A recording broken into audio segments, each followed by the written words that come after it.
নাম দিয়েছি তার একটাই কিন্তু কারণ। কি কারণ? না, আগে জানতে হবে বাবা এটা কলিযুগ, আর এই কলিযুগে যে যাই করি না কেন, ব্রত পূজা নয়, ধ্যান তপস্যা নয়, যাগযজ্ঞ নয়, তাহলে কলিযুগে কি? হরির নাম হরির নাম হরির নামৈব কেবলম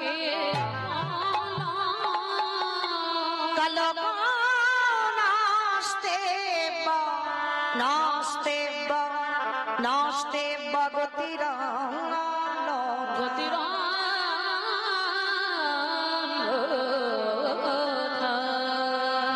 কলিযুগে হরিনাম ছাড়া কোনো গতি নাই, কোনো গতি নাই, কোনো গতি নাই।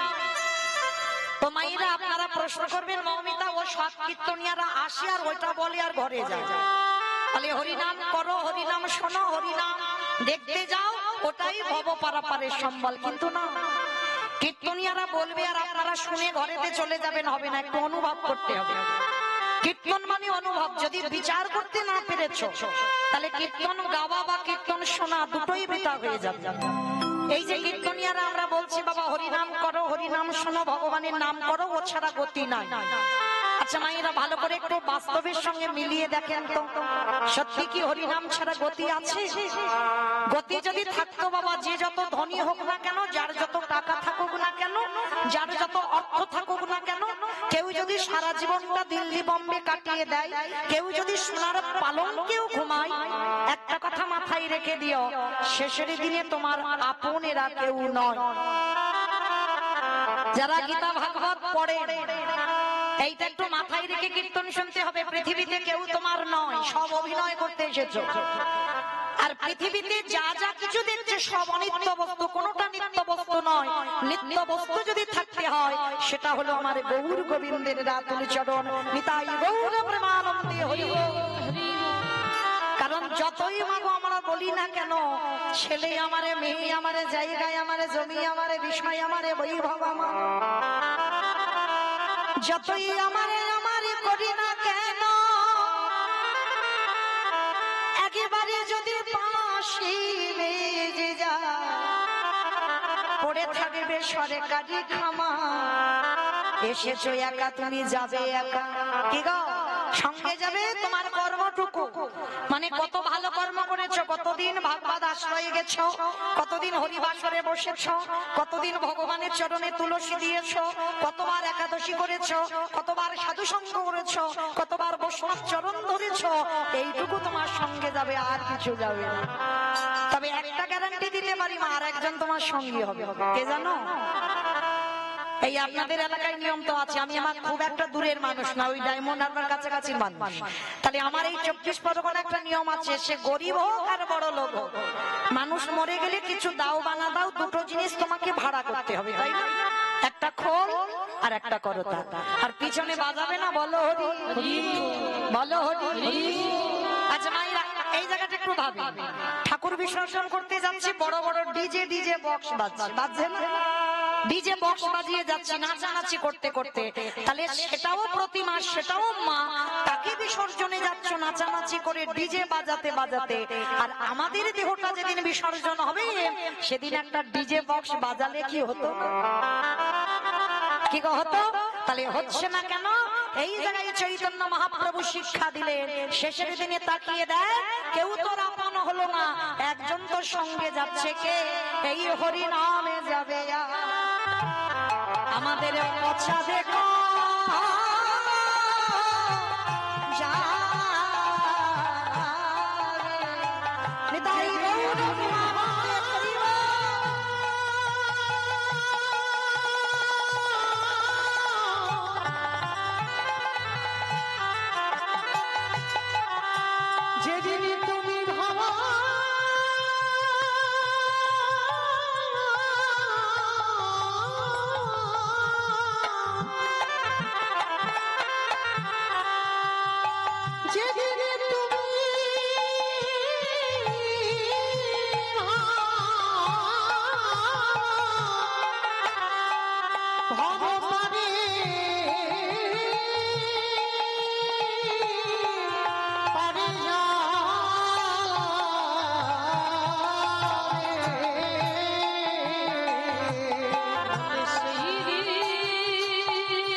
আরে পচা দেহ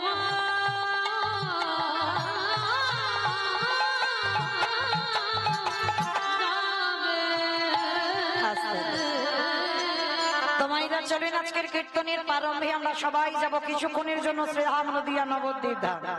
কি মাইরা সবাই কি যাবেন তো? কারণ এই সন্ধ্যেবেলাটা হলো আমাদের একটু ভজন সাধনের সময়, তাই না? শুধু আমরা ওই টিভি সিরিয়াল দেখবো এই সময়টা নয়, কোন রকমের ছেলেকে বলবে একটু গামছা পরে একটু শাঁখটা বাজিয়ে দিয়ে তো সিরিয়ালটা জমে গেছে, তাই না? কিন্তু না, সারা দিনের মধ্যে বাবা যেমন ব্রহ্ম মুহূর্ত হলো সঠিক সময় সাধন ভজনে, আর একটা সময় হলো এই যে দিনের শেষ আর সন্ধ্যার শুরু। তাহলে চলেন আজকে আমরা সবাই একটু নবদ্বীপ যাই। কি মায়েরা যাবেন তো? যা, সবাই যদি চলে যায় তাহলে কীর্তনটা হবে কাকে নিয়ে? কেউ যাবো না, সবাই থাকবো এখানে। তাহলে যাবে কে? মন।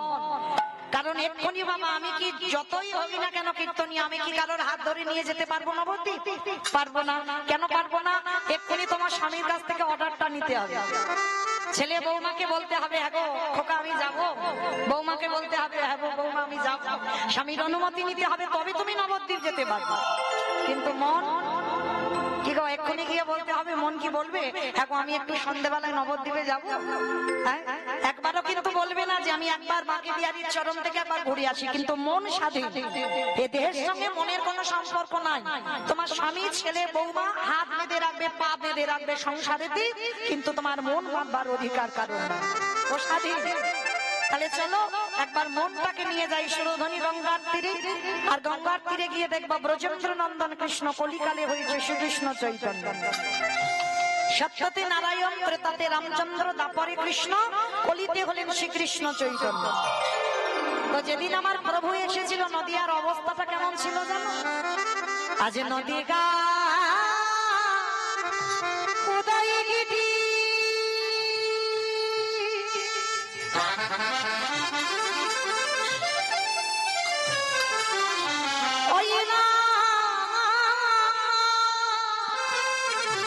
পরিণ চন্দ্র গোবর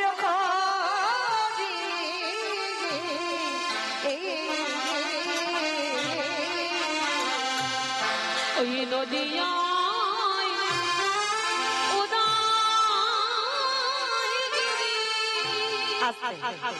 আমাইরা কীর্তন শুনতে গেলে তো বসে বসে শোনা যাবে না, একটু কাজকর্ম করতে হয় জানো তো। মানে 1 বছর আগে রিহার্সালটা দেওয়া আছে, আবার 1 বছর পরে দেখা। তাহলে রিহার্সালটা কি দিয়ে গেছিলাম 1 বছর আগে? বসে বসে গল্প করবে কেন?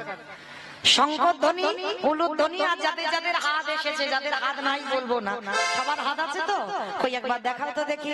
নিতাই গৌর প্রেমানন্দে হরি বল। বাহ, এবার একটু উলুধ্বনি করে দেখাও একবার দেখি। আজ নদী গা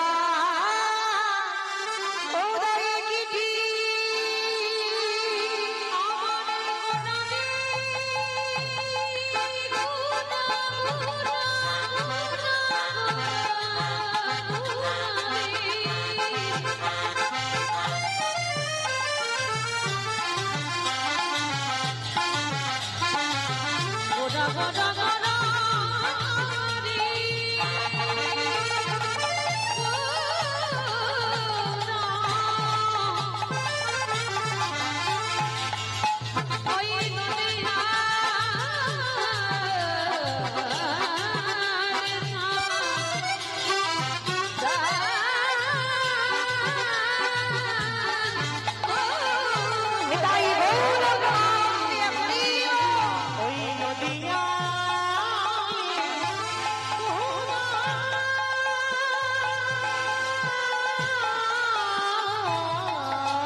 আছে কলির জীব উদ্ধারিতে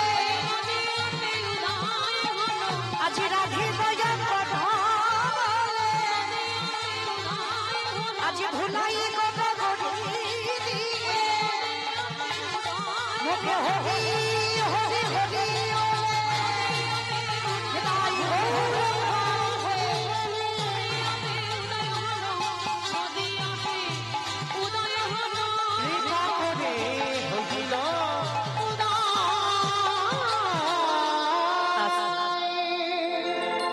এইবার মাইনা আমি একটু বলবো, আপনারা একটু নিস্তব্ধ ভাবে শ্রবণ করবেন। কেমন? মানুষ হয়ে জাত বিচার করে, মানুষ ভেদাভেদ করে, কে উঁচু জাত কে নিচু জাত, ব্রাহ্মণ বৈষ্ণব ক্ষত্রিয় বৈশ্য শূদ্র এগুলো বিচার করে মানুষ, কিন্তু ভগবানের বিধান এটা নয়। ভগবান পশু পাখি কীট পতঙ্গ মানব দানব খেচর খেচরি সবাইকে কোল দিয়েছে, সবাইকে প্রেম দিয়েছে। মানুষ ভেদাভেদ করে, কিন্তু ভগবানের কোনো ভেদাভেদ নয়। ভগবান সবাইকে ভালোবেসেছে। যদি ভালো না বাসত, আজও যারা যাবেন নবদ্বীপের মাটিতে বাবা কুকুরের মহোৎসব হয়, মানে ভাবতে পারছেন, আমরা যদি মরে যাই ছেলে 1 বছর বাৎসরিক করবে বা 2 বছর করবে বা 5 বছর করবে, এরপরে আর নয়। বলে সে 5 বছর আগে বাবা মা মরে গেছে, সেই দিন তিথি দেখে আবার বাৎসরিক করতে হবে। অতি কষ্টে 5 বছর করুক বা 10 বছর, এরপরে নয়। কিন্তু একটা কুকুর মহাপ্রভুর চরণে সে কবে চলে গেল দেহ রাখলো, আজ নবদ্বীপের মাটিতে কুকুরের মহোৎসব হয়, কুকুরের বাৎসরিক ক্রিয়াকর্ম হয়। তাহলে সেই কুকুরটা কত বড় ভক্ত! জগৎকে দেখালো মানুষে যেটা পারে না সেটা কুকুরে করে দেখিয়েছে। আমরা মনুষ্যকুলে জন্ম নিয়ে বাবা বলতে পারি, বলতে চাই না। আর অবলাজি তারা বলতে পারে না, বলবার জন্য কাঁদে। ওই কুকুরটা কে ছিল জানো? একটু শান্ত ভাবে আস্বাদন করবেন মা, যদি একজন ভক্তের একটু চৈতন্য ফিরে যায়। এই কুকুর দেখবেন রাস্তাঘাটে চলাফেরা করে, যেখানে মাছ মাংসের গন্ধ হয় সেদিকে ছুটে যায়, তাই না? কুকুরের এটা অভ্যাস। কিন্তু এই যে কুকুরের কথাটা বলবো, নবদ্বীপের মাটিতে মহাপ্রভুর একজন পার্ষদ ছিল, যার নাম ছিল বাবা সেন শিবানন্দ। আবার অনেকে বলে শিবানন্দ সেন। যেই সেন শিবানন্দ, সেই শিবানন্দই সেন। তো মহাপ্রভুর একজন পার্ষদ। তো এরা ছিল বাবা প্রসাদ ভোজি। প্রসাদ ভোজি মানে বোঝো তো? হরি বল। কি গো, দিয়ে খাও তো নাকি? মনে রেখো, বাজার থেকে তোমার স্বামী ব্যাগ ভর্তি করে বাজার তোমার স্বামী এনে দিল না। যা যা কিছু এনেছি সবই আমার ভগবানের দেওয়া সম্ভব। কোনটাই তোমার স্বামী কিনে আনেনি। যা যা কিছু দেখতে পাচ্ছ সবই আমার ভগবানের দেওয়া। তাহলে যার দেওয়া সম্পদ তুমি করে খাচ্ছ। যদি তোমার ধান চালও ঘরে পরিপূর্ণ থাকে, সেটাও তোমার স্বামী তৈরি করেনি, সেটা ভগবান মা লক্ষ্মীর দ্বারা কৃপা করে তোমার বাড়ি রেখেছে বলে আছে। ওই জন্য অনেকে বাবা অজুহাত দেয় না, কখন নাম টাম করবো সময় পাই না। এটা অজুহাত, সময় পাই না, ভুল কথা। কেন? যখন তুমি ওই চালটা মেপে নিতে যাচ্ছ, অনেকের 500 লাগে, 700 লাগে, 1 কিলো লাগে, লাগে তো। ওই যখন চালটা আনতে যাও, একবারও কি মা লক্ষ্মীর কাছে প্রণাম করে চেয়েছো কোনোদিন? হাজার ভক্ত আমরা বলি না, মায়ের কাছে ভিক্ষা করতে হয়। ওটা তোমার জন্য নয়, তোমার বাড়িতে আছে মনে করেছো তোমার না, মার কাছে হাত জড়ো করে বলতে হয়, মা তুমি তোমার নারায়ণের ঘরণী হয়েছো, তুমি তো তার চরণ সান্নিধ্য পেয়েছো, এ জন্মে তো আমাদের হলো না। তো কৃপা করে তুমি তোমার ওই ভান্ডার থেকে মা একটু তন্ডুল ভিক্ষা দাও, মানে চাল ভিক্ষা দাও। আর তুমি যদি ওই নারায়ণের ঘরণী হও, তোমার দেওয়া চাউল রন্ধন করে আমার পরিবারকে যে সেবা দেব, তুমি আশীর্বাদ করো ওদের যেন কৃষ্ণ ভক্তির উদয় হয়। নিতাই গৌর প্রেমানন্দে হরি বল, হরি বল। একটা কথা মনে রেখো মা, সংসার সুখের হয় পুরুষের গুণে। পুরুষের গুণে মানে নিজের ঢাক নিজে না পেটালো। পুরুষের গুণে কোনোদিন শুনেছো? এটা খনার বচন না, নারীর গুণে, রমণীর গুণে। কেউ বলবে না কোনোদিন পুরুষের গুণে। ঘরের নারী হলো শক্তি, ওদেরকে আগে ঠিক হতে হবে। আর ওরা যদি ঠিক হয়, সেই পরিবারটা কৃষ্ণ ভক্ত হবে, হবে তো হবে। ওই জন্য বলে যাই বাবা, এই যে নারী যদি শক্তি হয় তাহলে তৈরি করো কৃষ্ণ ভক্তের সংসার। এই প্রসাদ ভোজি মানে ভগবানকে দিয়ে সেবা করা। অনেকে আছে বাবা নিরামিষ সেবা পাই, প্রসাদ পাই, নিরামিষ রান্না করে খাই, ভগবানকে দিই না। ওটা ওটার স্বাদ একটু আলাদা, আর ওটাই রন্ধন করে একটু তুলসী পত্র দিয়ে আমার গোবিন্দ চরণে নিবেদন করে দেখো, একেবারে বদলে যাবে স্বাদটা।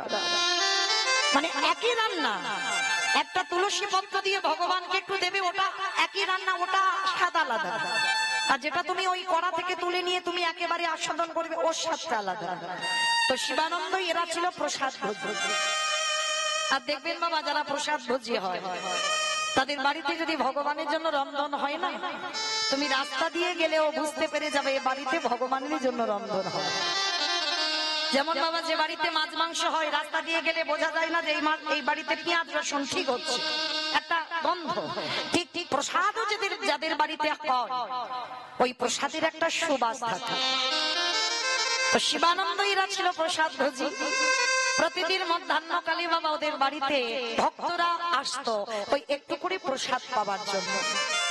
তো শিবানন্দ প্রত্যেকদিন মধ্যাহ্ন দিতে সমাপ্ত করে ওই প্রসাদ সবাইকে দিত।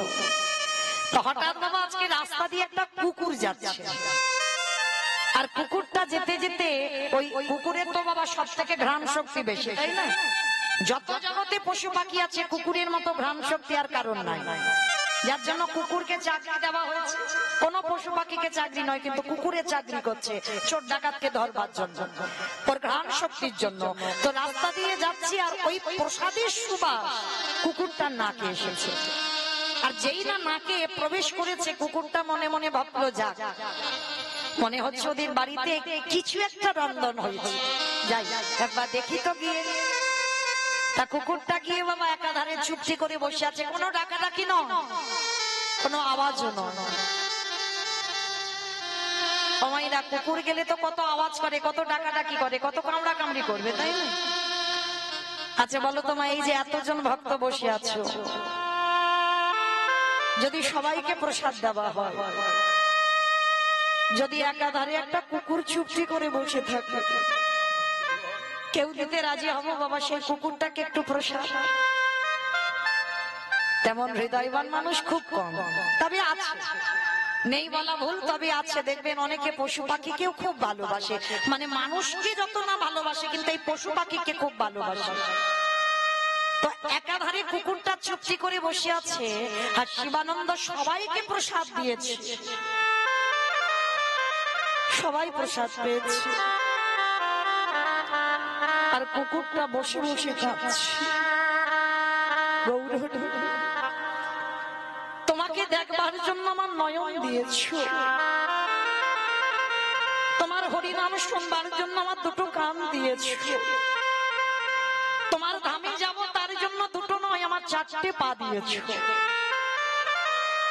কিন্তু আমি যে কাউকে কিছু বলবো, আমি যে তোমার নামও জিহ্বাতে বলবো, তার জন্য তুমি আমার ভাষা দিলে না। আমি কাকে কি করে বোঝাবো, আমি কাকে কি করে বলবো যে আজকের ওই প্রসাদ আমায় একটু দাও? কে বা বুঝবে আমার মনের ভাষা, কে বা বুঝবে আমার মনের কথা? কে গো মায়েরা, আপনারা আমরা বুঝবো যদি এখানে একটা কুকুর বসে বসে কাঁদে, কাঁদছে কাঁদছে, মনে হচ্ছে ওর পরিবারের জন্য কাঁদছে, ছেলে মেয়ের জন্য কাঁদছে, কিন্তু কেউ কি তার মনের কথাটা জানতে চাইবো? মনে রাখবেন বাবা, এই মনের ভাষা বোঝা মানুষ জগতে বড় দুর্লভ। ভক্ত চিনবে কি করে? দাদার সঙ্গে তিলক সেবা করা ভক্ত হয়ে গেল না। এগুলো তুমি আভরণ পরেছো, গলায় তুলসীর মালা পরেছো, ভক্ত হয়েছো না।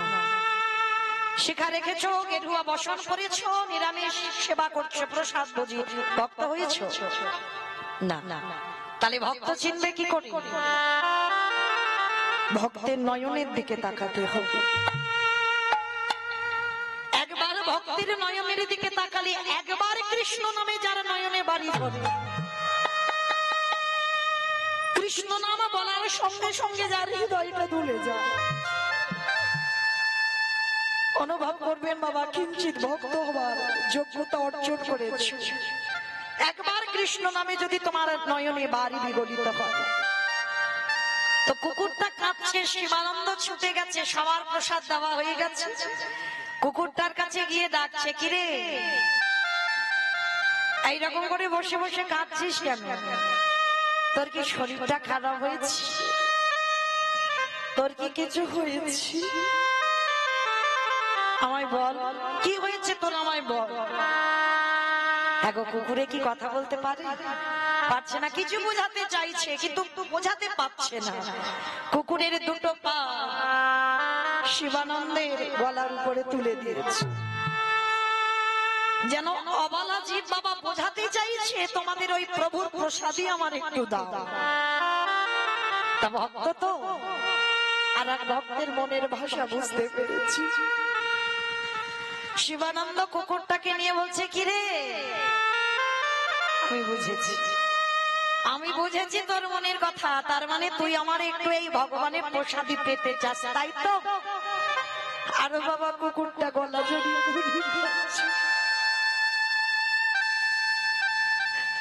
আমরা মানুষ হয়ে মনুষ্য কুলে জন্ম নিয়ে আমরা প্রসাদ পেতে চাই না।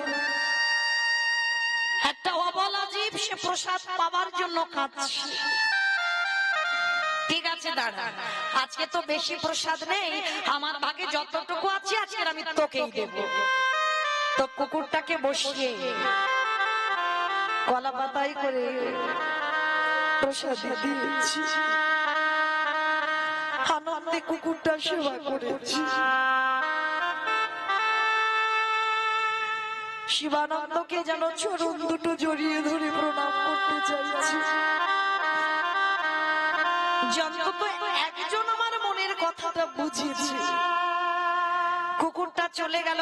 প্রতিদিন ওই এমন একটা টাইম ধরা বাবা, কুকুরটা আসে, প্রসাদ পায় আর চলে যায়।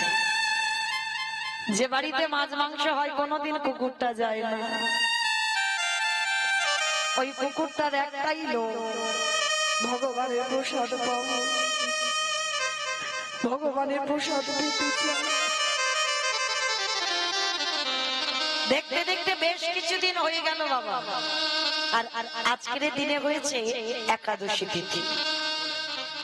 তা এই একাদশী তিথিতে, তা একাদশীতে ভগবানকে কি অন্ন ভোজন দেওয়া হবে? অন্ন ব্যঞ্জন হবে না, শাকার তৈরি করা হবে। আবার দেখবেন ওই ফলমূল দুধ ভগবানকে দেওয়া হয়। তো শিবানন্দের বাড়িতে ফলমূল শাকার তৈরি করে দিয়েছে। আর শিবানন্দের বাড়ির যেন পোষা কুকুর হয়ে গেছে ওই রাস্তার কুকুরটা। তো শিবানন্দের মনে মনে ভাবলো যে কুকুরটা তো আসবে, কিন্তু ও কি আর কুকুর কি আবার একাদশী করবে না? তো ওর জন্য আলাদা করে একটু অন্ন ব্যঞ্জন করে রেখে দিই, অন্তত ওকে দেওয়ার জন্য। কারণ আজকের ভক্তরা তো সব একাদশী করবে, কেউ তার অন্ন পাবে না, কিন্তু কুকুরটা তো পাবে, ওর জন্য একটু অন্ন বানিয়ে রেখে দিই।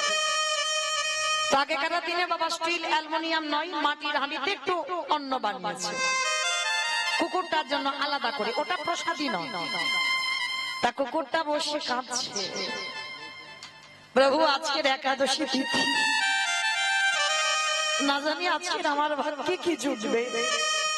তো শিবানন্দ তো অত ভাবেনি, কি বুঝেছে যে কুকুরে একাদশী করেছে, কত বোঝেনি। তো সবাইকে ওই ভগবানের প্রসাদী ফলমূল দিয়েছে। আর কুকুরটার ডালা কলা পাতায় করে একটু অন্ন ব্যঞ্জন দিয়ে কুকুরটার সামনে দিয়েছে। ও তো অবাক, ও কিছু কি বলতে পারবে? ও কি বলতে পারবে যে আজকের একাদশী আমি অন্ন পাবো না? অন্নটা দিয়েছে, অন্নের পাত্রের উপরে একটা একটা করে কুকুরের চোখের জলটা পড়ছে। বোঝাতে চাইছে গৌর হরি, আমি কাকে বলবো, আমি কাকে বোঝাবো যে আজকের একাদশীতে অন্ন পাওয়া নিষিদ্ধ। আজ একাদশীতে অন্ন সেবা করলে সেটা পাপ ভক্ষণ করা।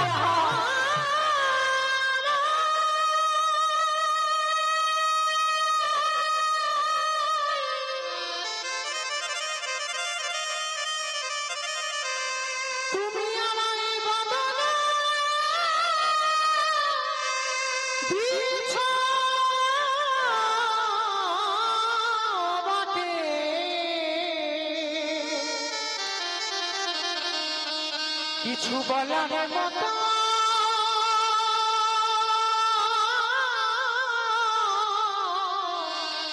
আমায় ভাষা দিলে না।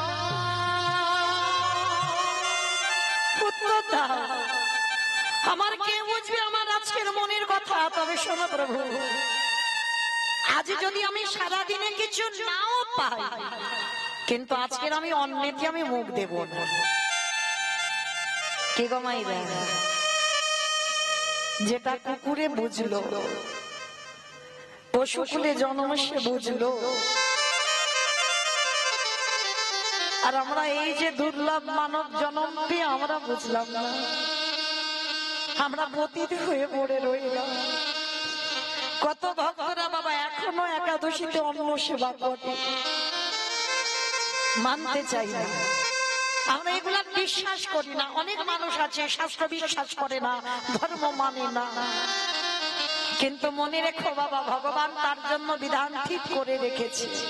না জানি অন্তিম সময়ে তার দুর্গতিটা কি হয়ে যাবে। তা কুকুরটা মনে মনে ভাবছে, প্রভু যদি আজকের আমি প্রসাদ নাও পাই, তো সারা দিন সারা রাত আমি কিছু খাবো না, কিন্তু অন্নটা আমি মুখ দেব। তো সবাই প্রসাদ পেয়েছে ফলমূলে, আর কুকুরটা বাবা বসে বসে ওই অন্নের থালাতে চোখের জলটা পড়ছে। শিবানন্দ গেছে কুকুরটার কাছে, কি হয়েছে তো?